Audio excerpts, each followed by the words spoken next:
नियम ये है कि गर्भ में अगर बच्चा रहता है तो ग्रहण पड़ता है, चंद्र ग्रहण पड़े, सूर्य ग्रहण पड़े, तो जो नारी का गर्भ रहता है, भले वो 3 महीने का हो, 2 महीने का हो, 1 महीने का हो, 8 महीने का हो, 9 महीने का हो, 10 महीने का, नारी का अगर गर्भ है तो बुजुर्ग लोग भी कहते हैं, उनको ये भले नहीं मालूम होगा कि क्यों गेरू लगाते, गेरू नहीं, लाल चंदन की 3 रेखा नारी को अपने पेट पर खींच लेना चाहिए। क्या होता है तो कहा बच्चा विपरीत पैदा नहीं होता, बच्चा स्वतंत्र स्वस्थ अच्छा पैदा होता है।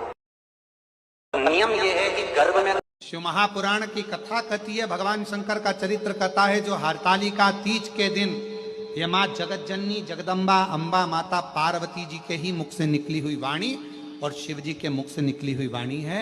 जो हरतालिका तीज के दिन जैसे माँ जगत जननी पार्वती जी ने फुलेरे को बांधकर फुलेरे का सुंदर स्वरूप बनाकर उसमें मुझे विराजमान कर कर मेरी आराधना करी थी, तो जो नारी जो पुरुष जो संसार का मनुष्य फुलेरे का दर्शन करता है, शिव कहते हैं मैं पार्वती के साथ उसका।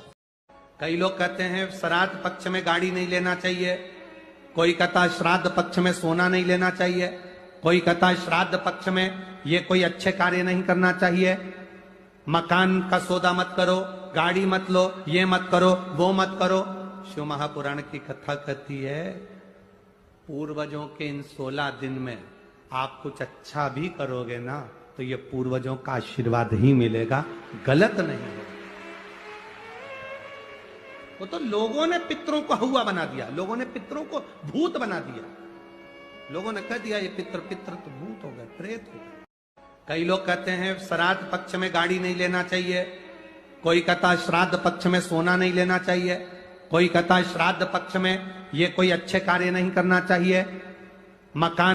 शिव जी ने वचन दे दिया, जो नारी गर्भ अवस्था के समय पर भी मेरा दर्शन करती है, जो नारी गर्भ अवस्था के समय पर भी शिव की आराधना करती है, उसके गर्भ से जो संतान पैदा होती है वो कभी विकलांग पैदा नहीं होती, वो संपूर्ण पैदा होती है। ये शिव आराधना का फल। वो मंदबुद्धि नहीं होगा, वो शरीर से विकलांग नहीं होगा, वो कष्टप्रद नहीं होगा।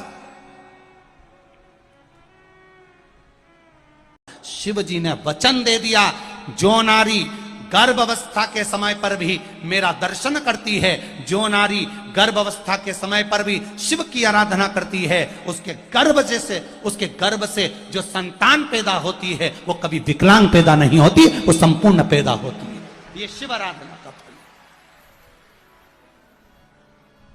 वो मंदबुद्धि नहीं होगा, वो शरीर से एक चुटकी घर से आटा लाकर चौखट के इस ओर चौखट के उस ओर दोनों जगह चुटकी भर आटे को डालना प्रारंभ करो। 16 दिन श्राद्ध के पूर्ण हो। जब अमावस्या आए किसी जलाशय, सरोवर, तालाब, बावड़ी, कुआं उसके पास में घी का दिया लगाकर आना, बाबा से प्रार्थना कर कर आना। केवल 22 से 24 दिन निकलते हैं और घर में कोई शुभ कार्य की सूचना आना प्रारंभ हो जाती है। वो देव पितर का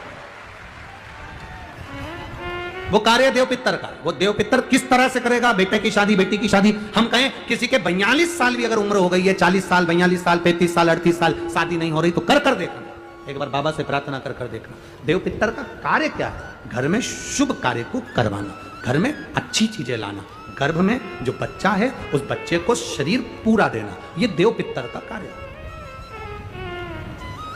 पितृदेव और देव पितर में बहुत अंतर है। 7 चुल्लू जल या तुम्हारे हाथ में जो लोटा होता है पानी का, उस जल को जब डालते हैं 7 बार धीरे धीरे धीरे धीरे उत्तर की ओर मुख कर कर,